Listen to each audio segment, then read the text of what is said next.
that finished second, and the year before was third, Leanne Barrette. And she's looking for that U.S. Open title. She said one of her major goals now is to win a major. She wants to do it tonight.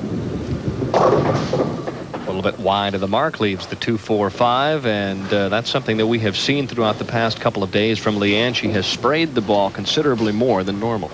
She has, and she had been working on trying to stand more upright at the line with her back. And now she said she bowled good 3 days, and now she feels like she's off a little bit. Ball coming behind her back a little more than normal, spraying it out to the right. She's working on it. We can see from behind how she brings it around behind her. Fortunate that she did not chop the 2-4-5, but right now Leanne is struggling with her game, a testimony to how talented she really is. She can struggle and still end up third in the qualifying. That's amazing. She did bowl great the first 3 days, but to struggle and still stay up there takes a lot of guts, a lot of hard work. Good opening shot by Anne-Marie, and she gets a break that she doesn't leave the 4 along with the 9. This must feel like old home week for her right now, especially winning the opening game. Deja vu. I'm sure she's feeling like this is just like last year. Things are going to go my way. I'm going to go through the field. Well, the only player ever to come close, really, to winning 2 United States Open championships was Betty Morris, who finished second in 1976 by just a couple of pins, came back the following year and won in 77. But actually, no player after winning has even made the telecast the following year. So Anne-Marie has done something special just in itself being on this show. You know what else is unusual about this one tonight? If you take a look at Alita Sill, Tish Johnson, and Leanne Barrette, all 3 of those players have led this championship, and none of them have won. That is amazing.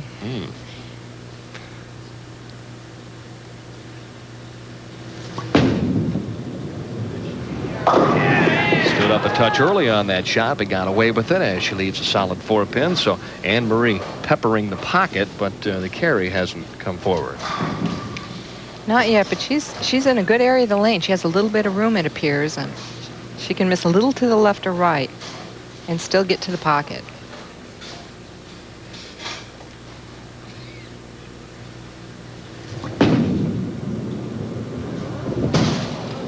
And missing badly to the right as the 4 pin stands until the sweep takes it back out. So Anne-Marie with her first bad shot of the evening. Now let's see if Leanne Barrette can take advantage of that.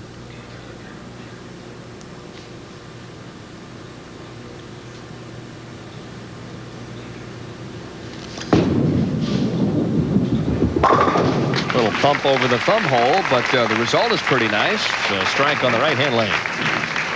And she's been working on staying behind the ball more, so apparently she is doing that. Ball tracking up near the thumb hole. Bringing the ball behind her, letting it out to about the 10th board, coming in very strong. Yep, 10 board at 27 feet, starting at 12 out to 10 and back to 8, so she's getting about a 2-board arc and plenty of roll in the back end. Got that ball, I think, a little bit right of the target, and it hooked early and through the nose.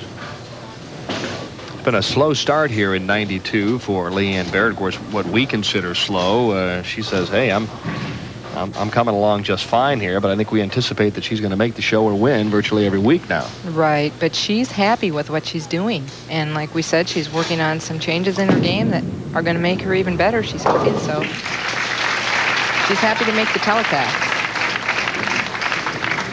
Tish Johnson next in line in our top seed this week. Left-hander Alita Sill out of Dearborn, Michigan. Plenty of experience, a wealth of talent, and many, many national titles among our top 4 finalists left here in the U.S. Open. They all know how to win. It's just a question of who will handle the pressure. And lanes 53 and 54 here tonight. And Anne-Marie comes back off that open with a strike. That's very important. That's very key mentally for her to come back from that. The thing I was most impressed with today, obviously, was a lot more pressure for her to try and get to the telecast. But when she did throw a bad shot or when she did lose a match, it didn't seem to bother her at all. She bounced right back. And that's really the sign of a player that's beginning to understand what it's all about on the national tour. Right back at him. A nice double for Anne-Marie. It's a good break, kicking out the 4 and 7. That ball finished a little hard. Got good carry. There you can see she got out maybe to only the 12th board. Ball finishing a little harder, but kicking out the 4. Get out of there. Yeah.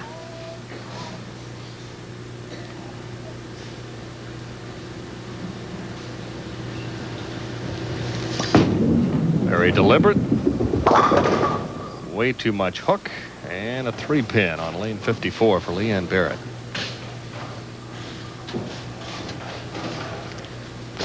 Ball starting to hook very early, it appears. Earlier than it had been for her during the week. Leanne defeated Anne-Marie. Yeah, you could flip that around from a year ago, though, when Anne-Marie defeated her for the U.S. Open title.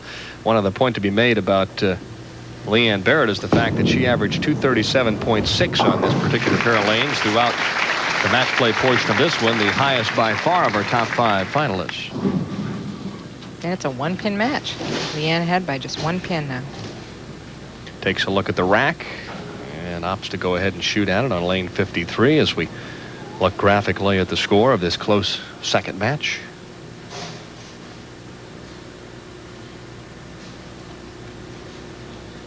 Leanne spent a lot of time over the break just visiting with her family. She said she really enjoyed it. Being able to spend time with them relaxed her, ready to come back out. Light hit, and the 7-pin stands. 8-pin nearly toppled over for a moment and took it out, but not quite.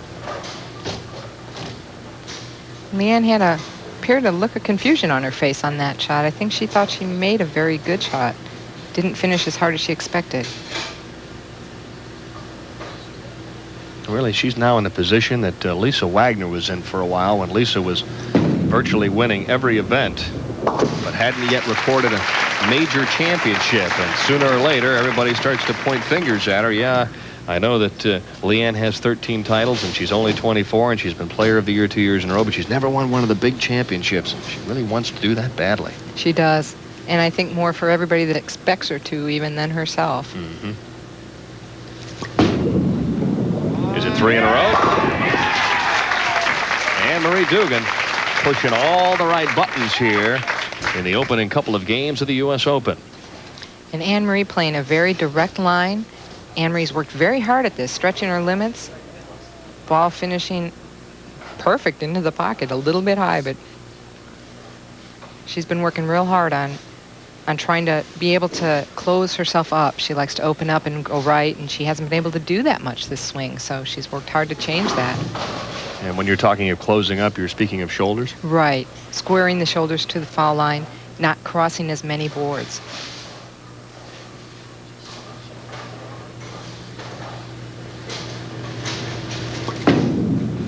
Looking for 4 in a row. And she has it. So Anne-Marie-Duggan, the defending champ, has taken control here in game number 2. She leads by 20 and works on a 4-bagger here at the U.S. Open.